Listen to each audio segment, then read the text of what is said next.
One of the first projects I ever did with a Raspberry Pi was to replace some of the simplest technology there is. That. Really, the project had two complications. One, how do I use a Raspberry Pi to turn the power off and on to a light? And then two, how do I remotely access the Pi to get the light to turn off and on? Wasn't quite as complicated as I expected. I'll show you how.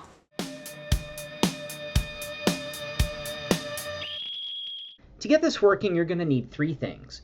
A relay, a trigger, something that kicks that relay off and tells it to turn on and off, and an interface, some way to tell the trigger to tell the relay to turn things on and off.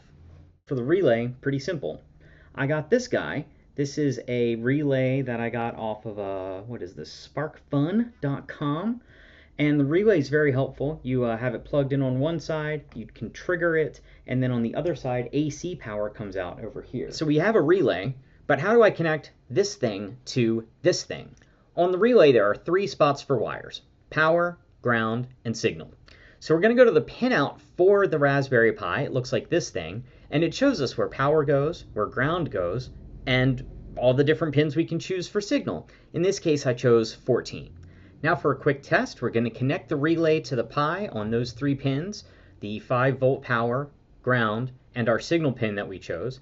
And then we get into the Pi, either by SSHing into it from a different device or just connecting it to your monitor and plugging a keyboard in.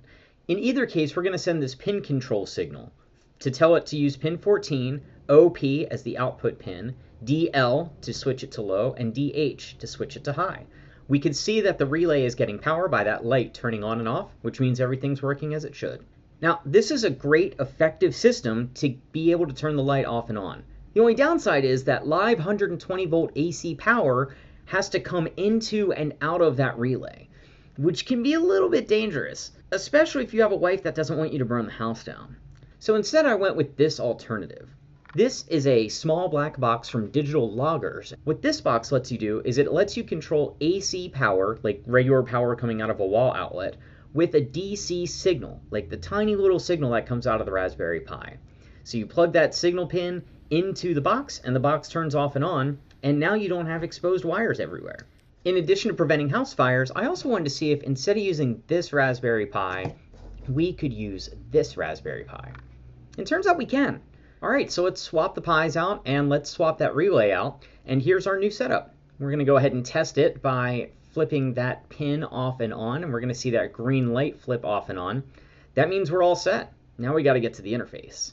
And the easiest way to do that is to just make this thing host its own website. That sounds super complicated, but it really isn't.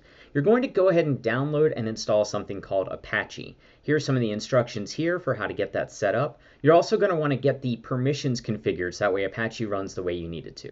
The second thing you'll need is a control script, so that way the website you build can control the pin you need to flip off and on to control the light switch. I'm no expert in writing Python scripts, so I went to Claude for this, and it generated a perfect script for me to be able to use. Same thing with the website.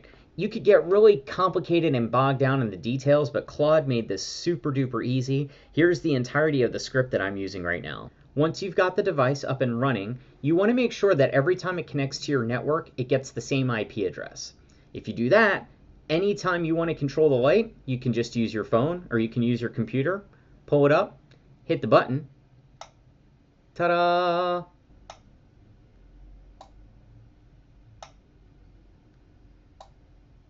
I'm easily impressed. Congratulations! You have successfully replaced a light switch with a website. For extra credit, some people don't actually want to use a website to turn their lights off and on, so you may need to make another light switch. That's how I ended up with this guy. This is a Raspberry Pi with a touchscreen hat, and it's configured to be in kiosk mode. So essentially, it connects to the network, goes directly to the device we just built, and only loads that web page. That way you can use it as a light switch. That's it. Tell me what you think, tell me how I can improve on this project, or tell me what you're working on. I love to see the projects that you guys have going on out there. Until next time, I'm Chandler.